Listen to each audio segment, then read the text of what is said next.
Hey everybody, welcome back to the channel. I'm Satoshi Shawn and you are at the Cryptopolitan, your one-stop shop for all blockchain and cryptocurrency news. If it's your first time here, please hit the subscribe button. We get out videos every day on blockchain and cryptocurrency news. Hit the bell for notification.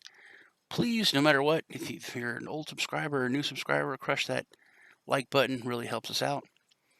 There's a few things to go over today, so I want to jump into it. Let's head over to the Cryptopolitan, where we have all of your news in easy to find sections, Bitcoin news, altcoin news, events, which I'm going to go over a really big event here in today's broadcast. Regulation, which is another big thing we're going to go over today. Facebook Libra coin, we've been going over this for months. I have a lot of opinions on it that I've given. A lot of things I think that governments and things that Facebook is involved with.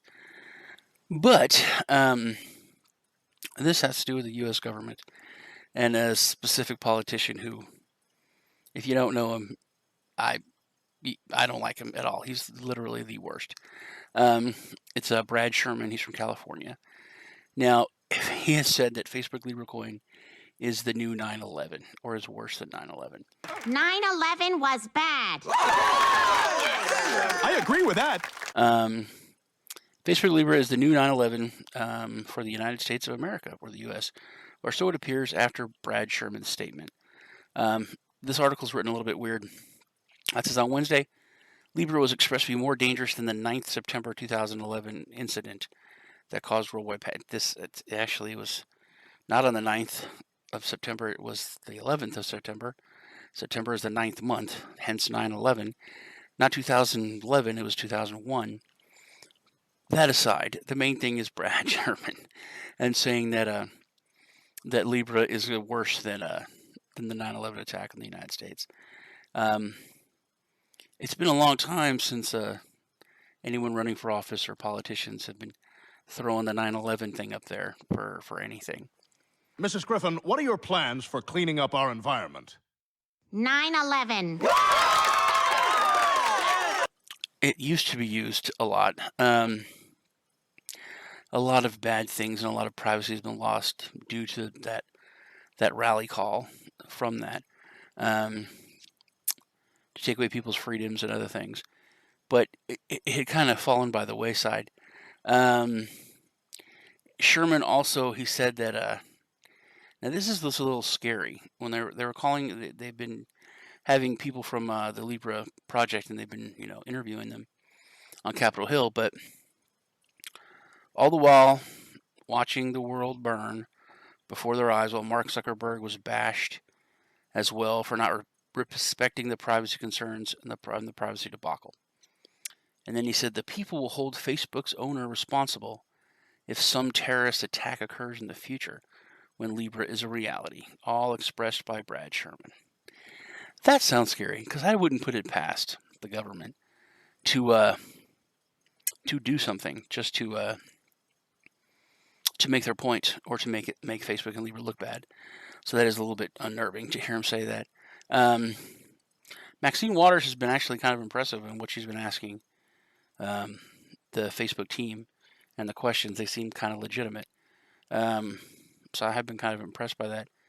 But Brad Sherman, as usual, he's just, it's so bad. He doesn't even try to hide who his overlords are, and that he is just a minion of the banking system and payment system. Even the credit card payment system is one of the biggest credit card payment providers, is one of his biggest contributors. I did a whole story on him and all that, but he doesn't even try. He said, where was it? It was very graphic, painted a big picture. Some of a lot of horrors are still in response.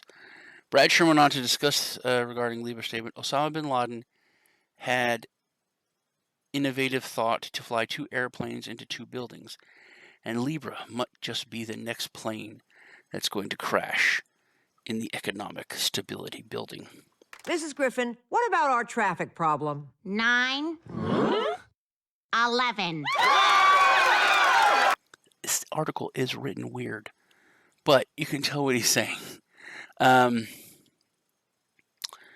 I think that I think that he's the mouthpiece of the banking system, and they are now horrified.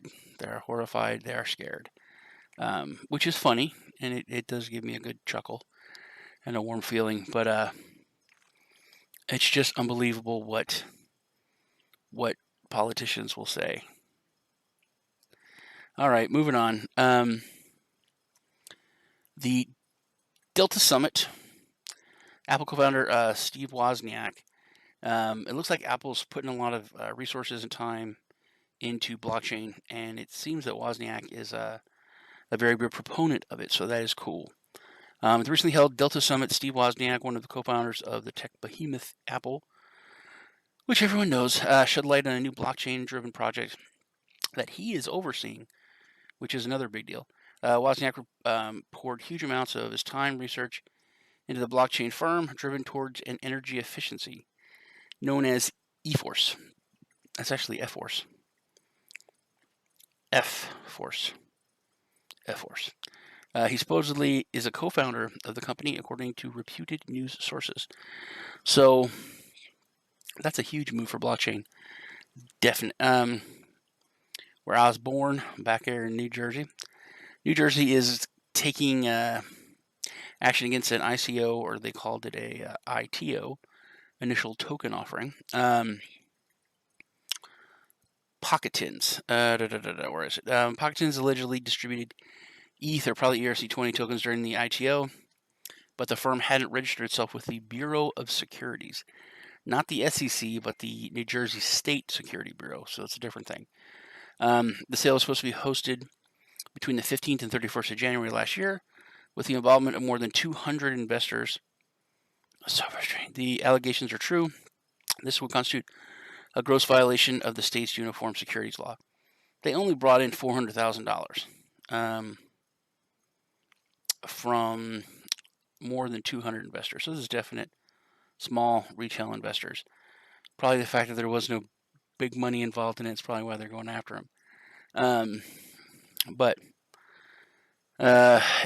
it seems like everything is moving towards. That's why, I mean, it's New Jersey. It's a state regulatory agency that's making bigger moves than the SEC itself. So we really do need some kind of guidelines, or else other states are going to follow suit. And last one to go over to the Decentralized 2019, the father of blockchain, to present at the Athens conference. It's a huge conference. I would love to go. It's between the 30th of October and 1st of November at the Divani Carvel Hotel in Athens, which I've never been to. Greece, one of the countries I've never been to. Europe's premier blockchain conference, on track to being bigger than last year. They're going to have 80 speakers from 60 companies in over 50 countries. Some of the people are listed here: Father of Blockchain, Dr. Scott Stametta, Satoshi Nakamoto's original Bitcoin design paper. Over that. Adam Back, Tim Draper. Who's that guy? Love Tim Draper, actually. Minister of Financial Services, Digital Economy for Malta.